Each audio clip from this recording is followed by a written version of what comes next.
Hello friends, Kerala public service commission +2 level പ്രാഥമിക ഘട്ട exam ഇപ്പോൾ നടന്നുകൊണ്ടിരിക്കുകയാണ്. അതിൽ ഒന്നാം ഘട്ടം കഴിഞ്ഞു, ഇനി ഒരു ഘട്ടം കൂടിയുണ്ട്. പിന്നെ ഇപ്പോഴും ഈ രണ്ട് ഘട്ടത്തിലും എഴുതാൻ പറ്റാത്തവർക്ക് വേണ്ടി മൂന്നാം ഘട്ടവുമുണ്ട്. അപ്പോൾ കഴിഞ്ഞ 10ാം ക്ലാസ് പ്രാഥമിക ഘട്ടം നോക്കുവാണെങ്കിൽ ഒന്നാം ഘട്ടത്തിന് ആവർത്തിച്ച ഒരുപാട് ചോദ്യങ്ങൾ ബാക്കിയുള്ള ഘട്ടങ്ങളിലും ഉണ്ടായിരുന്നു, അല്ലെങ്കിൽ അതിനോട് അനുബന്ധിച്ചിട്ടുള്ള ചോദ്യങ്ങൾ ഉണ്ടായിരുന്നു. അതുപോലെ തന്നെ +2 വരാൻ സാധ്യത കൂടുതലാണ്. അപ്പോൾ കഴിഞ്ഞ എക്സാമിൻ്റെ ചോദ്യപേപ്പർ ഒന്ന് വ്യക്തമായി പഠിച്ച് അതിനോട് അനുബന്ധിച്ചിട്ടുള്ള കാര്യങ്ങളും ഒന്ന് ഡിസ്കസ് ചെയ്ത് പഠിക്കുന്നതാണ് ഏറ്റവും നല്ലത്.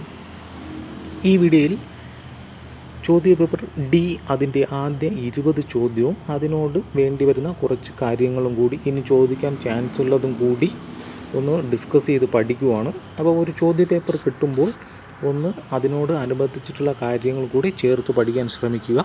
നമുക്ക് ചോദ്യങ്ങളിലേക്ക് കടക്കാം. ആദ്യ ചോദ്യം: ഗവൺമെൻറ്റിൻ്റെ നയപരിപാടികളും വികസന പദ്ധതികളും നടപ്പാക്കുന്നതിന് ഭൗതിക സാഹചര്യങ്ങളും മനുഷ്യവിഭവവും ഫലപ്രദമായി വിനിയോഗിക്കുന്നതിന് പറയുന്ന പേരാണ്. ഓപ്ഷൻ എ പൊതുഭരണം. രണ്ടാമത്തെ ചോദ്യം: നിങ്ങൾ എന്തെങ്കിലും നടപ്പാക്കുന്നതിന് മുമ്പ് നിങ്ങൾ കണ്ട പാവപ്പെട്ടവനും നിസ്സഹായനുമായ ഒരുവൻ്റെ മുഖം ഓർക്കുക. ഞാനിപ്പോൾ ചെയ്യാൻ പോകുന്നത് ആ പാവപ്പെട്ടവന് എങ്ങനെ സഹായമാകുമെന്ന് സ്വയം ചോദിക്കുക എന്ന് ആവശ്യപ്പെട്ട വ്യക്തി. Option C Mahatma Gandhi. അടുത്ത ചോദ്യം: കേന്ദ്ര സർവീസിലേക്കും അഖിലേന്ത്യാ സർവീസിലേക്കും ഉദ്യോഗസ്ഥരെ തിരഞ്ഞെടുക്കുന്നത്. Option B union public service commission. അടുത്ത ചോദ്യം: ഈ ഗവേണൻസിലൂടെ ഗവൺമെൻറ് നൽകുന്ന സേവനങ്ങൾ ജനങ്ങൾക്ക് പ്രയോജനപ്പെടുത്തുന്നതിനായി രൂപം നൽകിയിട്ടുള്ള സംരംഭമാണ് അക്ഷയ കേന്ദ്രം. അപ്പോൾ അക്ഷയ കേന്ദ്ര ഓർക്കുക, കേരളത്തിൽ ആദ്യമായി നിലവിൽ വന്ന ജില്ല ഏതെന്ന് ചോദിച്ചാൽ ഓർക്കുക മലപ്പുറം. ആയതിനാൽ തന്നെയും ഇന്ത്യയിലെ ആദ്യ കമ്പ്യൂട്ടർ സാക്ഷരതാ ജില്ല എന്ന പദവി ലഭിച്ചു മലപ്പുറത്തിന്. അപ്പോൾ അക്ഷയ വന്നതുകൊണ്ടാണ് എന്ന് ഓർക്കുക. അപ്പോൾ അക്ഷയ കേരളത്തിൽ ആദ്യമായി നിലവിൽ വന്നു മലപ്പുറം ജില്ലയിൽ. ആയതിനാൽ ഇന്ത്യയിലെ ആദ്യ കമ്പ്യൂട്ടർ സാക്ഷരതാ ജില്ല എന്ന പദവി ലഭിച്ചു. നിലവിൽ വന്നു 2002 നവംബർ 18. അക്ഷയ എന്നാണ് 2002 നവംബർ 18. ആരാണ് ഉദ്ഘാടനം ചെയ്തത്? മുൻ പ്രസിഡന്റ് APJ അബ്ദുൽ കലാമാണ് ഉദ്ഘാടനം ചെയ്തത്. അടുത്ത ചോദ്യം: സംസ്ഥാന തലത്തിൽ അഴിമതി കേസുകൾ പരിശോധിക്കുന്നതിന് രൂപം നൽകിയ സ്ഥാപനം ഏതെന്നാണ് ചോദ്യം. Option A and answer Lokayukta. എന്നാൽ ലോക്പാൽ ഇവിടെ തെറ്റിക്കാൻ ചാൻസ് ഉണ്ട്. അത് സംസ്ഥാന തലത്തിൽ, രാജ്യാന്തര തലത്തിൽ അഴിമതി കേസുകളാണ് ഈ ലോക്പാൽ പരിശോധിക്കുന്നത്. സംസ്ഥാന തലത്തിൽ ലോകായുക്ത. ഇനി ഓർക്കുക, കേരളത്തിൽ ലോകായുക്ത നിലവിൽ വന്നു 1998 നവംബർ 15. അപ്പോൾ കേരളത്തിൽ ലോകായുക്ത നിലവിൽ വന്നു 1998 നവംബർ 15. ആദ്യ ലോകായുക്ത വന്ന സംസ്ഥാനം, നിലവിൽ വന്ന സംസ്ഥാനം ഏതെന്ന് ചോദിച്ചാൽ മഹാരാഷ്ട്ര. അപ്പോൾ ഇതൊരു മഹാസംഭവമായിരുന്നു. അങ്ങനെ മഹാരാഷ്ട്ര എന്നോർക്കുക. വർഷവും പ്രധാനം 1971. അപ്പോൾ ഈ ലോകായുക്ത വരാനുണ്ടായ കാരണം എന്താണെന്ന് നോക്കിയാൽ മൊറാർജി ദേശായി സമർപ്പിച്ച ഈ ഭരണ പരിഷ്കാര കമ്മീഷൻ റിപ്പോർട്ടാണ് ഈ ലോക്പാലും ഈ ലോകായുക്തയും എന്നിവയൊക്കെ നിലവിൽ വരാൻ ഉണ്ടായ കാരണം. പിന്നെ ഇവിടെ ഒരു ഓപ്ഷൻ സിയിൽ വിജിലൻസ് കമ്മീഷൻ കൊടുത്തിട്ടുണ്ട്. CVC സെൻട്രൽ വിജിലൻസ് കമ്മീഷൻ നിലവിൽ വന്ന വർഷം ഒരുപാട് തവണ ചോദിച്ചിട്ടുണ്ട്, 1964. ഇപ്പോഴത്തെ ചെയർമാനും ഒന്ന് ഓർത്തിരിക്കുക, സഞ്ജയ് കോത്താരി. അപ്പോൾ CVCയുടെ ഇപ്പോഴത്തെ ചെയർമാൻ ആരാണ്? സഞ്ജയ് കോത്താരി. നിലവിൽ വന്നു 1964. എന്നാൽ ഓക്കെ, അത്രയും അതിൽ ഒന്ന് നോക്കുക. അടുത്ത ചോദ്യം: 2017-18 സാമ്പത്തിക വർഷം കേന്ദ്ര ഗവൺമെൻറ്റിന് ഏറ്റവും കൂടുതൽ വരുമാനം ലഭിച്ച നികുതി ഏതെന്നാണ് ചോദ്യം.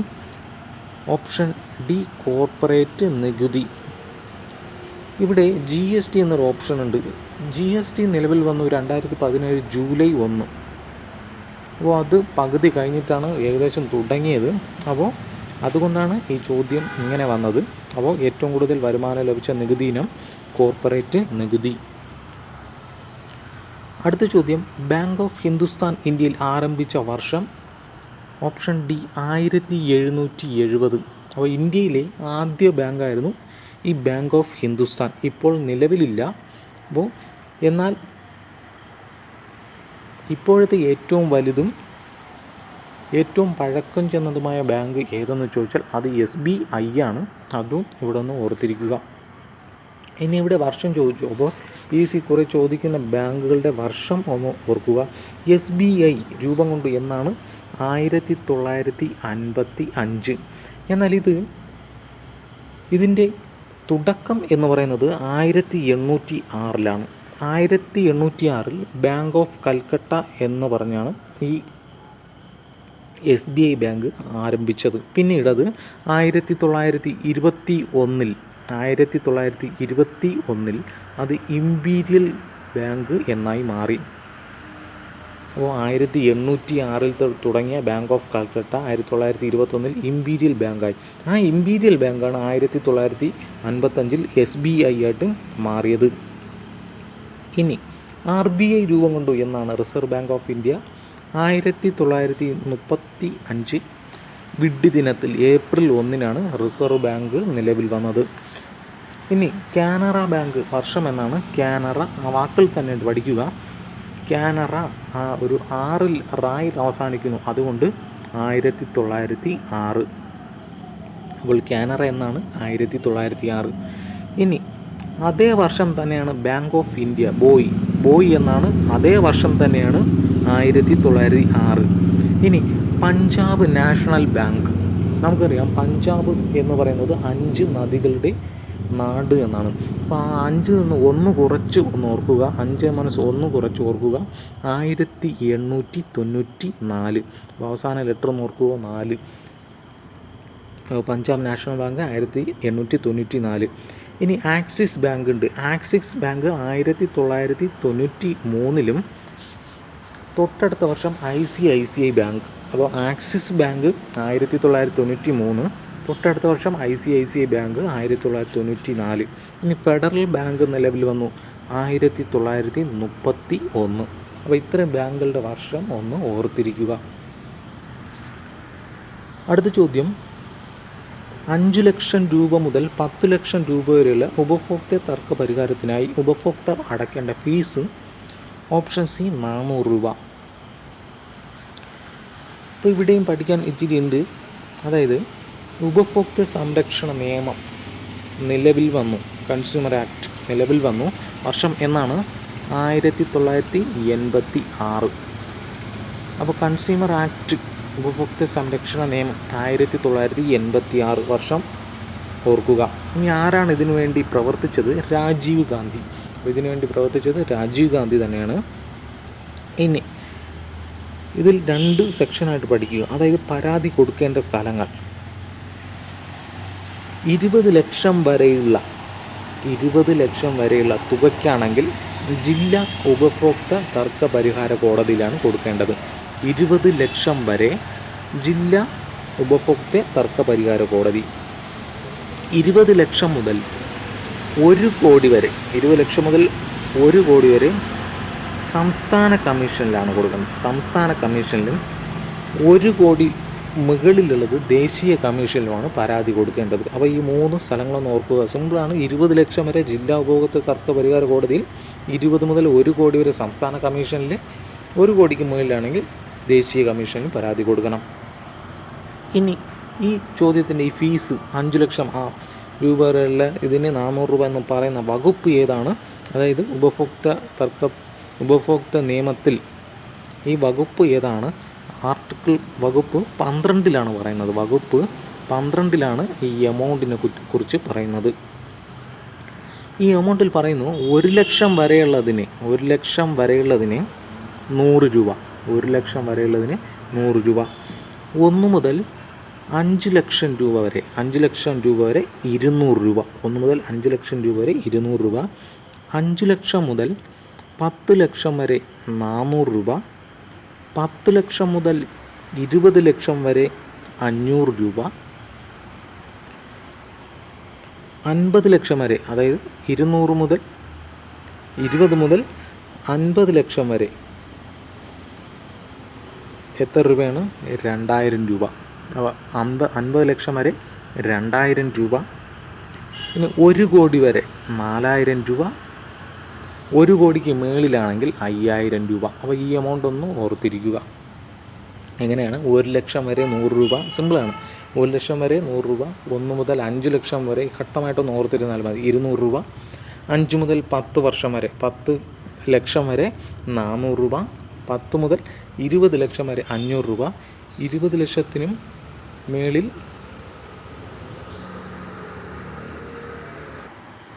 അപ്പോൾ 10 മുതൽ 20 ലക്ഷം വരെ 500 രൂപയാണ്. 20 ലക്ഷം മുതൽ 50 ലക്ഷം വരെ 2000 രൂപ. 1 കോടി 50 ലക്ഷം മുതൽ 1 കോടി വരെ 4000 രൂപ. 1 കോടിക്ക് മുകളിലാണെങ്കിൽ 5000 രൂപ. അടുത്ത ചോദ്യം, 1952 കേന്ദ്ര ഗവൺമെൻറ് മൊത്തം ചെലവിൻ്റെ എത്ര ശതമാനമാണ് വിദ്യാഭ്യാസത്തിനായി ചെലവഴിച്ചത്? ഓപ്ഷൻ എ ആണ് 7.92%. അടുത്ത ചോദ്യം, താഴെ കൊടുത്തിട്ടുള്ളവയിൽ ശരിയായ ജോഡി അല്ലാത്തത് ഏതാണ്? ഓപ്ഷൻ ബി കോൾമാൻസ് ലേസർ ഫെയർ എന്ന് എഴുതിയിരിക്കുന്നത്. ഓക്കെ, അപ്പോൾ ആഡം സ്മിത്തിൻ്റെ ഒരു തിയറിയാണ് ലേസർ ഫെയർ. അപ്പോൾ അതാണ് ഇവിടെ തെറ്റായിട്ട് കൊടുത്തിട്ടുള്ളത്. അടുത്ത ചോദ്യം, താഴെ കൊടുത്തിട്ടുള്ളവയിൽ തെറ്റായ ജോഡി ഏതെന്നാണ് ചോദ്യം. ഓപ്ഷൻ സി ആണ് ആൻസർ. ജോർജ് ഓണക്കൂർ എന്ന് പറയുന്നത് കാക്കനാടൻ അല്ല. അപ്പോൾ കാക്കനാടൻ ആരാണ്? കാക്കനാടൻ എന്ന് പറയുന്നത് ജോർജ് വർഗീസാണ്. അപ്പോൾ ഇവിടെ ഓണക്കൂറിന് മാറ്റി വർഗീസ് ആയിരുന്നെങ്കിൽ കറക്റ്റായനെ. അപ്പോൾ ജോർജ് വർഗീസാണ് കാക്കനാടൻ. അടുത്ത ചോദ്യം, തൃപ്പൂണിത്തുറയിൽ നടക്കുന്ന അത്തച്ചമയ ഘോഷയാത്ര ഏത് ഉത്സവവുമായി ബന്ധപ്പെട്ടതാണ്? Option B Onam. അടുത്ത ചോദ്യം, ബാലഭാസ്കറിനെ പ്രശസ്തനാക്കിയ വാദ്യോപകരണം? Option D violin. നമുക്ക് അറിയാവുന്നതാണ്. അടുത്ത ചോദ്യം, കേരള കലാമണ്ഡലം സ്ഥിതി ചെയ്യുന്നു? Option A Cheruthuruthi. അപ്പോൾ തൃശ്ശൂർ ജില്ലയിലാണ് ചെറുതുരുത്തി. കേരള കലാമണ്ഡലം രൂപം കൊണ്ട് വർഷം എന്നാണ് പഠിക്കുക 1930. ഇനി ആരൊക്കെ ചേർന്നാണ് ഈ കലാമണ്ഡലം സ്ഥാപിച്ചത്? വള്ളത്തോളും മനക്കുളം മുകുന്ദരാജയും കൂടി ചേർന്നാണ് ഇത് സ്ഥാപിച്ചത്. ഇപ്പോഴത്തെ വൈസ് ചാൻസലർ ആരാണ്? നാരായണൻ. ആദ്യ വൈസ് ചാൻസലർ KG പൗലോസ്. അപ്പോൾ ഇപ്പോഴത്തെ വൈസ് ചാൻസലർ നാരായണൻ, ആദ്യത്തേത് KG പൗലോസ്. അടുത്ത ചോദ്യം, ഖേൽരത്ന പുരസ്കാരം നേടിയ ആദ്യ Malayali? Option C KM Beenamol. അപ്പോൾ രാജീവ് ഗാന്ധി ഖേൽരത്ന, അത് ഓർക്കുക. രാജീവ് ഗാന്ധി ഖേൽരത്ന അവാർഡ് ആദ്യം ലഭിച്ചു KM ബീനാമോൾ. പിന്നെ തെറ്റിപ്പോകും. കോമൺവെൽത്ത് ഗെയിംസിൽ മെഡൽ നേടിയ ആദ്യ മലയാളി വനിത ചോദിച്ചാൽ അത് അഞ്ജു ബോബി ജോർജ്. അപ്പോൾ അതൊക്കെ എങ്ങനെ ഓർത്തിരിക്കും? അതായത് അഞ്ജു എന്നത് സാധാരണ മലയാളിക്ക് ഇടുന്നൊരു പേരാണ്. അപ്പോൾ കോമൺ ആയിട്ട് ഇടുന്നത്, അതായത് കോമൺവെൽത്ത് ഗെയിംസ് എന്ന് ഓർക്കുക. അഞ്ജു ബോബി ജോർജ്. ഇനി അർജുന അവാർഡ് നേടിയ ആദ്യ വനിത ആരെന്ന് ചോദിച്ചാൽ അത് KC ഏലമ്മ. അപ്പോൾ അർജുന അവാർഡ് ആദ്യമായി ലഭിച്ചു അത് KC Elamma. Arjuna award KC Elamma. Khel Ratna award ആദ്യം ലഭിച്ചു KM Beenamol. Commonwealth games medal നേടിയ ആദ്യ മലയാളി വനിത അഞ്ജു ബോബി ജോർജ്. ഇനി അടുത്ത 16ാമത്തെ കണക്കിലെ ചോദ്യമാണ്. അപ്പോൾ ഇതെങ്ങനെ ക്രിയേറ്റ് ചെയ്യാൻ? വില കാണുക, സിമ്പിളാണ്. അപ്പോൾ നമ്മൾ ഓർക്കുക, ബോഡ് മാസ് റൂളാണ് ഉപയോഗിക്കുന്നത്. Board mass rule. എന്താണ് ബോഡ് മാസ് റൂൾ? ജസ്റ്റ് ഒരു ക്രിയേറ്റ് ചെയ്യേണ്ട ഈ ഒരു ഓർഡറിലാണ് ചെയ്യേണ്ടത്. ബി എന്ന് പറയുന്നത് ബ്രാക്കറ്റാണ്. ഈ തന്നിട്ടുള്ളതിൽ ബ്രാക്കറ്റ് ഇല്ല, ജസ്റ്റ് ഇങ്ങനെ ഒരു ബ്രാക്കറ്റ്. O എന്ന് പറയുന്നത് ഓഫാണ്. ഇംഗ്ലീഷിൽ അതുപോലെ എഴുതിയിരിക്കും ഓഫ്, അതും ഇവിടെ ഇല്ല. അടുത്ത് ചെയ്യേണ്ടത് ഡിവിഷനാണ്. ഡിവിഷൻ ഇവിടെ ഉണ്ടോ? ഉണ്ട്. 4/2 എത്രയാണ്? 2 ആൻസർ. അപ്പോൾ ഇത് ഇത്രയും പോയി. 4/2 2ആയി. അടുത്ത മൾട്ടിപ്ലിക്കേഷൻ ആണുള്ളത്. ഇവിടെ ഉണ്ടോ? ഉണ്ട്. 3 × 2 ഉണ്ട്. 3 × 2 6. ഇടയ്ക്കുള്ള ചിഹ്നം എടുക്കുക, മൈനസ് ആണ്. ഇവിടെ ബാക്കിയുള്ള 6 ആണ്. ഇവിടെ പ്ലസ് 8. ഇനി അഡീഷനോ സബ്ട്രാക്ഷൻ അത് ഏതോളം എങ്ങനെ വേണം ചെയ്യാം. നമുക്കിവിടെ ചെയ്യാം. 6 6 12, 12 8 20, 20 മൈനസ് 2 18. അപ്പോൾ 18 ആൻസർ. ഓപ്ഷൻ എ ആണ് ആൻസർ. അടുത്ത ചോദ്യം, 1/3 1/2 ഇടയിലുള്ള ഒരു ഭിന്നസംഖ്യ. അപ്പോൾ ഇങ്ങനെ ഇടയിലുള്ള സംഖ്യ ചോദിച്ചാൽ വേറെ ഒന്നും ചെയ്യണ്ട, ഈ തന്നിട്ടുള്ള ഭിന്നസംഖ്യ ഒന്ന് കൂട്ടി അംശം അംശമായും ഛേദം ഛേദമായും എഴുതിയാൽ മതി. ഇവിടെ അംശത്തിലുള്ളത് 2 ഒന്നുകളാണ്. 1 + 1 2, ഡിവൈഡ് ബൈ ഛേദം കൂട്ടുമ്പോൾ 3 + 2 5, 2/5. ഓപ്ഷൻ സി അതാണ് ആൻസർ. അടുത്ത ചോദ്യം, ഒരു സംഖ്യയുടെ 30% 70% തമ്മിലുള്ള വ്യത്യാസം 60 ആയാൽ സംഖ്യ. അതായത് സിമ്പിളാണ്. 30% 70% തമ്മിലുള്ള വ്യത്യാസം, ശതമാനത്തിൽ തന്നെയുള്ള വ്യത്യാസം എത്രയാണ്? 40%. 70 - 30 40 ആണല്ലോ. ആ 40 എന്ന് പറയുന്നത് 60 എന്നാണ് ഇവിടെ പറയുന്നത്. അങ്ങനെയെങ്കിൽ ഈ 40% ഈ 60. അങ്ങനെയെങ്കിൽ 100% എത്ര? പൂർണ്ണസംഖ്യ എത്ര എന്നാണ് ചോദ്യം. എക്സ്. ഇനി എക്സിൻ്റെ വാല്യൂ എങ്ങനെ കണ്ടുപിടിക്കും? ക്രോസ് ആയിട്ട് ചെയ്താൽ മതി. 100 × 60/40 0 0 25 25 × 6 180. ഓപ്ഷൻ ബി ആണ് ആൻസർ. അടുത്ത ചോദ്യം, ഒരു സമാന്തര ശ്രേണിയുടെ തുകയുടെ ബീജഗണിതം 2n² + n ആണ്. ഈ ശ്രേണിയുടെ പൊതുവ്യത്യാസം എത്ര? അപ്പോൾ ഇങ്ങനെ ഒരു ചോദ്യം കണ്ടാൽ ഈ എന്നിന് 0 മുതൽ 1 2 3 ഇത്രയും ഒരു 3 നമ്പേഴ്സിൻ്റെ വാല്യൂ കൊടുക്കുക. അതാണ് ആദ്യം ചെയ്യേണ്ടത്. അപ്പോൾ നമ്മുടെ ഇക്വേഷൻ 2n². ആദ്യം നമ്മൾ 0 എടുത്തു, എന്നിന് 0 കൊടുത്തു. അപ്പോൾ 2 × n² 0 കിട്ടും, പ്ലസ് n = 0. അടുത്ത് 1 കൊടുത്തു, 2 × n² 2, n 1² 1 1 ആണല്ലോ. 1 × 2 2 പ്ലസ് 1 1 കൊടുക്കുമ്പോൾ 2 + 1 3 കിട്ടി. 2 കൊടുത്തു, n² 2 × 2 4, 4 × 2 8, 8 + 2 10. അപ്പോൾ ഇവിടുത്തെ പൊതുവ്യത്യാസം എങ്ങനെ പോകുന്നു? 3 പോകുന്നു, 7 പോകുന്നു, അങ്ങനെ വ്യത്യസ്തമാണ്. അപ്പോൾ ഇതിന് ഒരു കോമൺ പൊതുവ്യത്യാസം ഇല്ല. എന്നാൽ ഇവിടുത്തെ ക്വസ്റ്റ്യനിൽ ഈ സ്ക്വയർ ഇല്ലായിരുന്നു എന്നോർക്കുക. ഈ സ്ക്വയർ മാറ്റി. ഇപ്പോൾ ഇക്വേഷൻ എന്തായി? 2n + n. നമുക്കിനി 0 കൊടുക്കാം. 0 കൊടുക്കുമ്പോൾ 2 × 0 + 0 0 ആണ്. 1 കൊടുത്തു, 2 × 1 2 + 1 2 + 1 3. 2 കൊടുത്തു, 2 × 2 4, 4 + 2 6. 3 കൊടുത്തു, 3 × 2 6, 6 + 3 9. ഇവിടെ കണ്ടോ 0 3 6 9. ഇവിടുത്തെ കോമൺ 3 വിധം കൂടിയാണ് പോകുന്നത്. അപ്പോൾ ചോദ്യത്തിൽ സ്ക്വയറിലായിരുന്നെങ്കിൽ ആൻസർ ഓപ്ഷൻ സി ലഭിക്കുമായിരുന്നു. ഓപ്ഷൻ സി ആണ് ആൻസർ. അടുത്ത ചോദ്യം, ഒരു സമചതുര സ്തൂപികയുടെ ചരിവ് ഉയരം 15 സെൻറ്റിമീറ്റർ, പാദവക്ക് 12 സെൻറ്റിമീറ്റർ ആയാൽ സ്തൂപികയുടെ ഉയരം എത്രയെന്നാണ് ചോദ്യം. ഇവിടെ ഒരു സമചതുര സ്തൂപികയാണ്. അപ്പോൾ ആ സ്തൂപികയെ നിവർത്തി വെച്ചാൽ ഈ ഒരു ഷേപ്പിലിരിക്കും. ഈ ഒരു ഷേപ്പിലാണ് സമചതുര സ്തൂപിക. ഇവയെ നമ്മൾ കൂട്ടി വെച്ചാൽ ഇവിടെ ഒരു ഹൈറ്റ് കിട്ടും. ഇതാണ് ഉദ്ദേശിച്ചിട്ടുള്ളത്. ഇനി പാദവക്ക് 12 സെൻറ്റിമീറ്റർ. ഓക്കെ, പാദവക്ക് 12 സെൻറ്റിമീറ്റർ. അതിൻ്റെ ചരിവ് ഉയരം, ഈ ഉയരം തന്നിട്ടുള്ള ഈ ചരിവ് ഉയരം 15 എന്നും തന്നിട്ടുണ്ട്. എങ്കിൽ അതിൻ്റെ ഉയരം h ആണ് ചോദിച്ചിട്ടുള്ളത്. ഇവിടെ നമുക്ക് പൈതഗോറസ് ഒന്ന് അപ്ലൈ ചെയ്താൽ മതി. അപ്പോൾ ഇത് ഇത്രയും 12 ആണെങ്കിൽ ഇത് പകുതിയായിട്ട് ഡിവൈഡ് ചെയ്താലും 12ൻ്റെ പകുതി 6 ആയിരിക്കും. അപ്പോൾ നമുക്ക് ആവശ്യം